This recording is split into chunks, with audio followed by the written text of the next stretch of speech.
In today's Top Lessons Learnt video, we're going to review and learn from last week's fixtures in preparation for the up and coming game week. So let's waste no time and jump into another Fantasy Premier League video.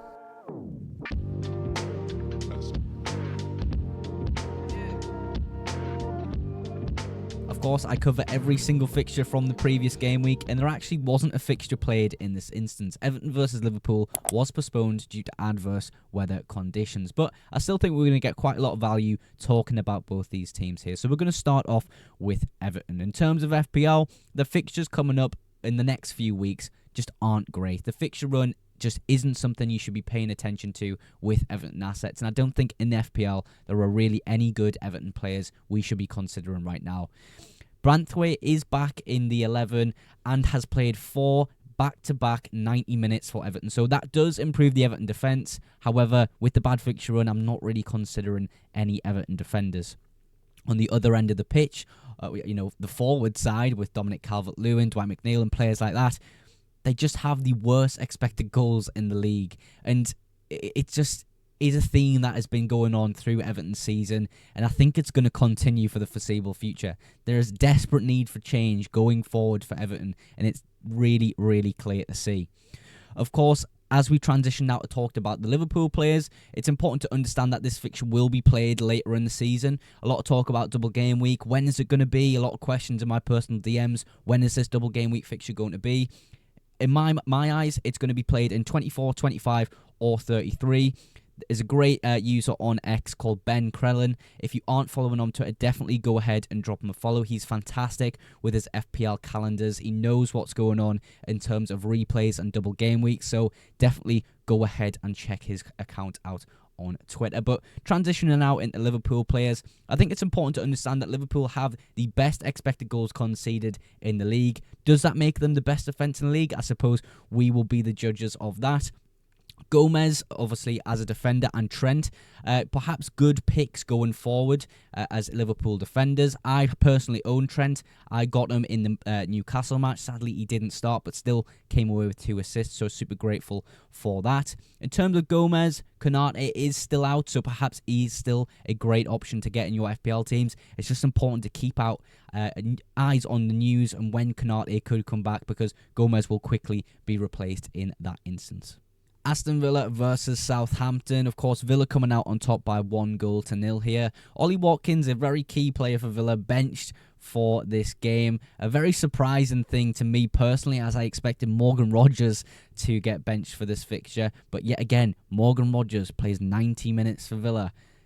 Absolutely incredible. Soon enough he's going to get a rest. I don't know when it's going to be. It's so hard to predict. But of course they do play Champions League midweek. Of course, I think it could be Thursday or today. I'm not too sure on the exact date. But perhaps he gets a rest then, ready for the weekend in the Premier League. Or perhaps it's the other way around. He plays 90 minutes again and then is rested in the Premier League. But who knows? He could play 90 minutes again and again and again. He's just an absolute machine. In terms of Southampton, expected goals conceded are absolutely through the roof in the last few fixtures, but the fixtures from 18 to 26 look okay for Southampton. There's not exactly any assets that are screaming out to be picked in FPL for the Saints. You're looking at maybe Tyler Dibbling as one of the midfield assets you could potentially look at, but even then, Southampton really aren't too impressive in the Premier League this season. There are injuries all over the place for Southampton, especially in the back line and in net, so another team to definitely consider targeting. Of course, we've seen Chelsea do amazing against Southampton in the previous game week, so definitely a team to target in my opinion. Brentford 4, Newcastle 2. Where do I start with Bryan Mbeumo? From zero to hero, quite literally. Having he had 1 shot in the last 5 fixtures he played, to then go in and get a nice little haul against Newcastle at home. Who would have guessed it? Not me. I personally recommend you take out Mbeumo. Boy, was I wrong. He had an amazing fixture. I've still got him in my FPL team, but I do believe it still stands that Bryan Mbeumo is a sell in a lot of people's FPL teams. They do have one of the worst fixture runs coming up, playing 5 of the top 7 Premier League teams in the next 7 game weeks. It's really not ideal for Brentford or Bryan Mbeumo owners, so potentially a sell, of course. Flecken get an assist in this fixture, which I think is absolutely crazy. A lot of pain that Flecken owners have been through this season. Maybe they deserve it. But in terms of Newcastle, 2 of the next fixtures they play look absolutely fantastic. Leicester at home, Ipswich away. Players like Isak and Lewis Hall are my favourite picks at the moment. Isak just looks really great. Of course, we have to be wary that Callum Wilson is available at points for Newcastle. I don't think he's going to steal any minutes from Isak personally, but it's just something to keep an eye on, something to monitor. Perhaps Isak gets rested for a game coming up in the future and Callum Wilson starts, but we'll know in the next few weeks of whether that's the case. In terms of Lewis Hall's minutes, they're absolutely fantastic. He's playing a lot of 90-minute games or getting subbed off very, very late in a fixture just to waste time. So, yeah, another asset I really do like. Of course, the next 2 fixtures are fantastic and perhaps are fixtures you should be targeting with Newcastle assets. 2-2, Crystal Palace and Manchester City. We have to keep an eye on Munoz, in my opinion. He scored 2 goals in his last 3 fixtures. I think later down the line we could look to transfer him in 100%. In terms of another historical good asset for Crystal Palace, you're looking at Erebici Eze. Just still isn't getting the minutes after his injury. Perhaps when the fixtures do start to swing and change a little bit for Palace, he becomes an FPL option again. Of course, they've had a recent pickup in form, and in my opinion, 18 onwards could be a great entry point for players similar to Munoz, Eze, Mateta, those type of assets for Crystal Palace. Boy, where do I start with Manchester City? They're simply awful. Their defence is horrendous. Kyle Walker, if he's playing and starting for City, expect the other team to get amazing chance directly from him. He's simply just not at the level that Manchester City need at the moment. Desperate changes are needed in this Manchester City squad for them to be considered title challengers. It's just horrendous. The 6th worst expected goals conceded from game week 6. These are your Premier League champions you're looking at here. Incredible. Haaland still has an amazing XG. Of course, the chances for Manchester City going forward are still there. Haaland's at the heart of them all, pretty much. Dean Henderson saved an amazing shot by Haaland with his face at some point, by the way. So perhaps Haaland owners were quite unlucky this game week. But from 18 to 22, the fixtures do look quite favourable for Man City. So if you want to take a punt on a City team that isn't functioning quite well from 18 to 22, be my guest. But at the moment, I'm still well aware from any City players. Now on the red side of Manchester United versus Forest. Forest actually coming out on top away from home, 3-2. I suppose there's a few things we can bring up when we speak about Manchester United. The overall minutes of the squad and minutes of players who are considered FPL assets are just so unpredictable right now. They're sort of figuring out their 11, how they're going to play with the players they've got. At the moment, I just wouldn't really be paying attention to Manchester United in terms of FPL picks. Bruno is perhaps my only exception to this. We just know he's a great FPL asset and has been for years. He was subbed a little bit early in this fixture, but I think it is just to rest him a little bit. Ahmad, in my opinion, could be a really great FPL option. We just need to understand if he's going to be a 90-minute man or not. If he's not, I just don't see the point in going for him, because when he doesn't play, he only gets sort of 23 minutes off the bench, 20 minutes off the bench. It's just not fantastic. So, yeah, Manchester United, I just don't know what to think of them at the moment. I suppose they need time to adjust to this new change in manager. In terms of Forest, their form is incredible. Chris Wood is just Mr. Reliable, perhaps the new Erling Haaland at this rate. There's sort of a mixed bag of fixtures coming up for Forest. It's sort of game week 19 to 25, are sort of the best fixtures to target in my opinion. Currently 5th in the Premier League, which is absolutely insane. And my question to you is like, are they going to be able to keep this up? Is it possible that Forest could end up in the top 4 by the end of the season? Who knows at this rate? They're probably going to be able to do it, but I'm just not sure if it's going to be the case that they last that long. Fulham and Arsenal, 1-1 in this fixture. Arsenal yet again dropping points. If only Martinelli knew how to stay on side, Arsenal could have came away with all 3 points. But let's speak firstly about Fulham. In my opinion, Raul Jimenez, Emil Smith-Rowe, Iwobi and Robinson are of course all standout FPL options. We have to kind of time their fixtures correctly, though. From game week 17 onwards, for me, is a great entry point for any of these assets. I'm personally looking at Raul Jimenez mainly. Personally, I think as though if he takes a lot of those minutes up top, he could be a real dangerous FPL asset to have in your team.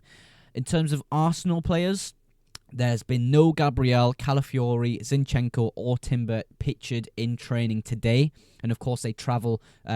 Do they travel? I think they're actually at home to Monaco in the Champions League. So, not great news for Gabriel owners. And of course, if you brought Timber in to sort of counteract the fact that Gabriel isn't going to be playing in your squad, apparently he hasn't been pictured in training today. Of course, it could be the case that Gabriel and Timber are maybe featured in the squad tonight, but with them not being pictured in training, perhaps that becomes slightly unlikely. They are playing tonight, as I mentioned, so hopefully we get a little bit more information, perhaps out of a question asked to Arteta, or even within the squad they select. Maybe it gives us a little bit of a hint of what's to come for the weekend for Arsenal.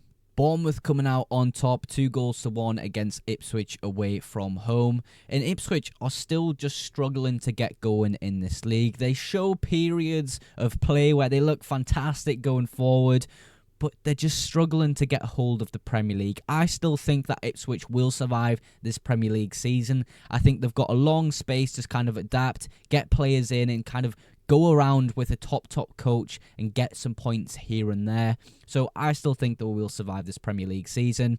There are a few tough games ahead of them in the next few game weeks. Sort of Wolves away this game week. That's kind of their best fixture in the next couple. So perhaps want to target one last time if you have any Ipswich assets like Leif Davis or Liam Delap. Bournemouth, on the other hand, simply fantastic form. They look to score goals in any given Premier League game. Kirkes, for me, could be a personal transfer I bring in my FPL team this game week. Semenyo, of course, a great FPL pick in my opinion as well. Evan Nielsen could be included in that conversation, but he has had a few early subs, which isn't really ideal from someone you want to play most weeks in FPL. Another 2-2 draw with this fixture here, Leicester versus Brighton. Of course, Leicester appointing Ruud van Nistelrooy. Perhaps they're getting a new manager bounce at the moment. They look a lot better than they did under Steve Cooper. They obviously face Liverpool and Manchester City back-to-back in 18 and 19, so not ideal fixture-wise in 18 and 19, but it appears Jamie Vardy is indeed back and is having a party with 2 goals and 2 assists in his last 3 fixtures. Really great to see him back doing well in the Premier League. Obviously an absolute legend of the game. In terms of Brighton players, of course the long-term fixtures still look really great for Brighton. There is a slight drop in form recently for Brighton players. Dunk has slotted really nicely back into the Brighton side with back-to-back 90 minutes. Apart from that, though, minutes all around the pitch are kind of getting shared out at the moment. Brighton's squad overall looks pretty full. A lot of players coming back from injury. Players like Minte and Welbeck obviously coming back, getting 20 minutes off the bench in the last fixture against Leicester City. So, yeah, perhaps that adjusts some players' minutes going forward. Of course, João Pedro's minutes have been adjusted for that reason. Maybe we see a little bit more of a solid squad being picked every single week. Now there is sufficient backup to this Brighton squad. Probably the most hectic game we had at the weekend here. Spurs 3, Chelsea 4. And of course, Spurs just are Spurs. They're incredibly inconsistent, very Spursy, you could say, if you want to describe them in that way. My simple question is, what has to change with Spurs? For me, there is too much to change currently. It's going to be a long process to get back to sort of consistent playing ways and consistent results for Spurs. How can you go from beating Manchester City 4-0 to then go and lose and draw in the way they did in the last few fixtures? Just not fantastic whatsoever.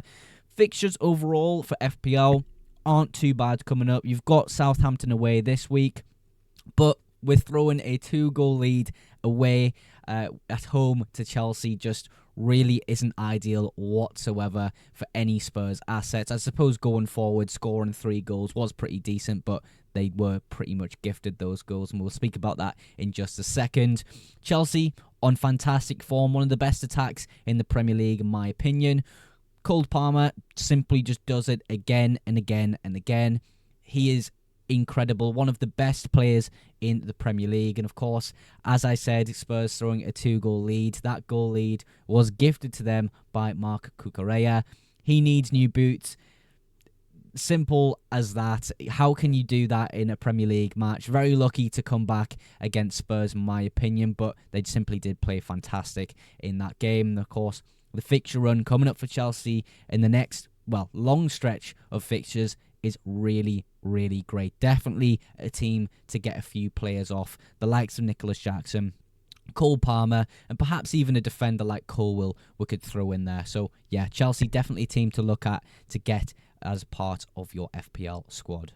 Of course, the Monday night fixture here, the last fixture of last game week, West Ham versus Wolves. A 2-1 victory for West Ham. In my opinion, the West Ham players looked a lot more lively and passionate, and perhaps I think that is due to the fact Antonio had an awful accident in the week, and they video called him before the game. The players seemed up for the match, and I think that's the pushing factor that drove them to the victory in this game. Lopetegui, I suppose the pressure on his position at the moment is a little bit relieved after this win. Let's see how they adapt and go into the next few fixtures.